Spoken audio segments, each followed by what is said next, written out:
तो जनता, क्या कोई स्टेट पार्लियामेंट के डिसीजन को इंडेफिनेटली डिले कर सकता है? क्या भारत के स्टेट्स का रीऑर्गेनाइजेशन बिना उनकी मर्जी के हो सकता है? आज हम बात करेंगे 5th कॉन्स्टिट्यूशनल अमेंडमेंट एक्ट 1955 की, जिसमें आर्टिकल 3 में एक बड़ा बदलाव किया गया। ये बदलाव भारत के राज्यों की बाउंड्री चेंजेस और उनके नाम बदलने के प्रोसेस को स्पीड अप करने के लिए किया गया था। अगर आपको इंडियन कॉन्स्टिट्यूशन के अमेंडमेंट्स और गवर्नेंस सिस्टम के बारे में जानना है तो इस वीडियो को एंड तक जरूर देखें।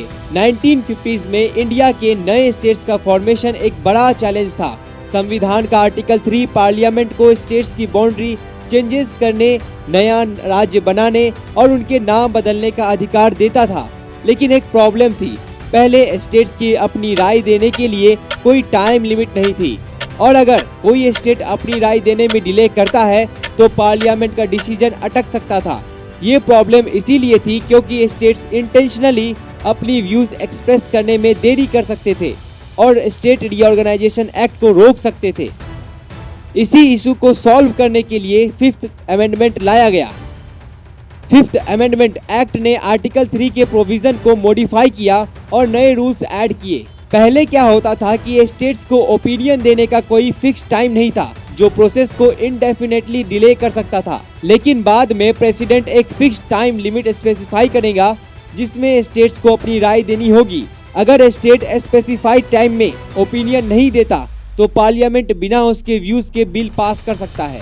एग्जाम्पल के लिए, अगर महाराष्ट्र का बॉर्डर चेंज होने वाला है तो प्रेसिडेंट उसके लेजिस्लेचर को एक टाइम लिमिट देगा, जैसे 3 महीना, और अगर महाराष्ट्र ने 3 महीने में रेस्पॉन्स नहीं दिया तो भी पार्लियामेंट डिसीजन ले सकता है। इस अमेंडमेंट को सुप्रीम कोर्ट में चैलेंज भी किया गया। बाबूलाल पराते केस में सुप्रीम कोर्ट ने क्लैरिफाई किया कि स्टेट्स को सिर्फ ओपिनियन देना होता है, उसका कंसेंट जरूरी नहीं होता। मतलब अगर स्टेट अपोज भी करे तो भी पार्लियामेंट बाउंड्री या नेम चेंज कर सकता है। अब इसके इफेक्ट्स देखते हैं। स्टेट रीऑर्गेनाइजेशन प्रोसेस फास्ट हो गया। अब स्टेट्स ओपिनियन देने में डिले नहीं कर सकते थे। पार्लियामेंट का कंट्रोल और स्ट्रॉन्ग हो गया। फाइनल डिसीजन पार्लियामेंट के हाथ में रहा।